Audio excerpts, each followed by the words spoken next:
Hey guys, we're back. It's Dillative, or as some people call it, DLT TV. We're very lucky today at the DLT Hub. We're here with Alan Boyd. Alan, how are you doing? Very good. I've been spent the evening here with you guys and really appreciating what you're doing.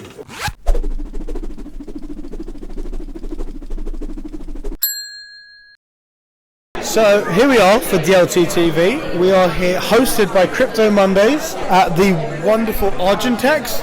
They have their own pool table. It's amazing. If you take a look around, it's crammed as well. We're in a bear market, but you wouldn't know from the amount of people here. So we're here at a wonderful Crypto Monday, and I am here with the amazing Kaitlin,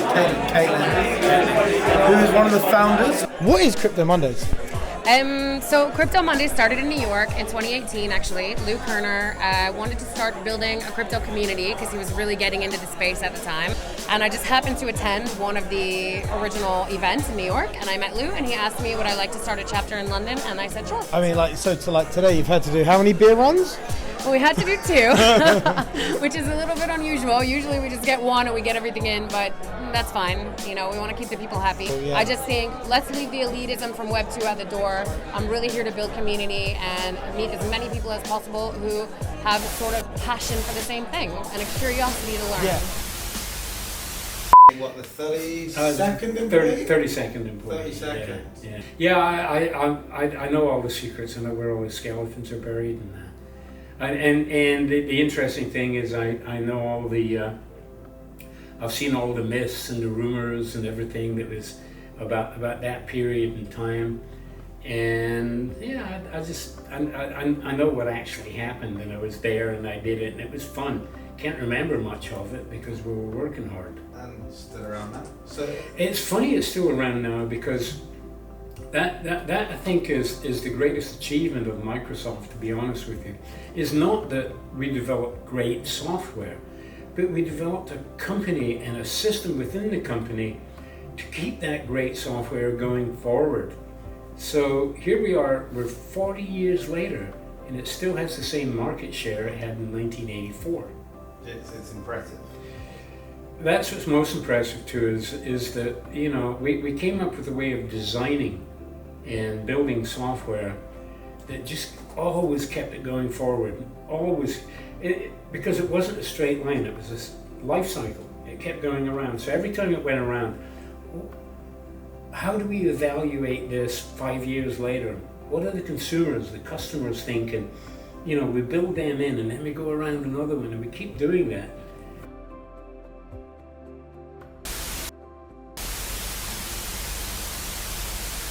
Like, the crowd is electric. So, as always, my name's Matt, and I am here with... my name's Aaron Bird, and I am here representing Gentex at Crypto Mondays. And what do you do at Gentex? So I help with the integration of software and also deal with FX trading. So, I'm not that smart. The hell does that mean?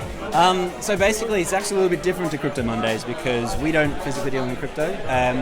But we're part of the ecosystem. We feel that new technology is going to be the route to growth. Okay. And we want to make sure that we're hanging out with like-minded people that are going to help us grow and I guess support the ecosystem of payments.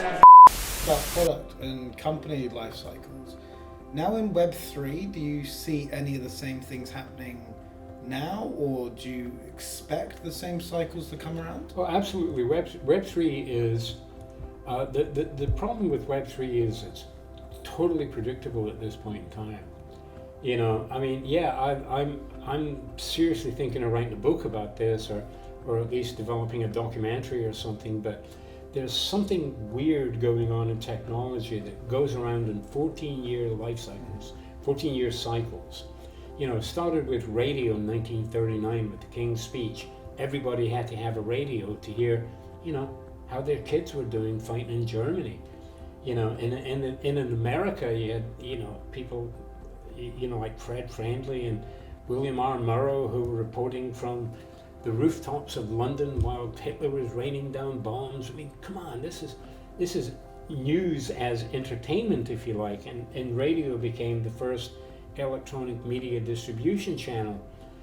And the funny thing is, 14 years later, you know, the King George VI's daughter was crowned as Queen Elizabeth II, you know, God bless her.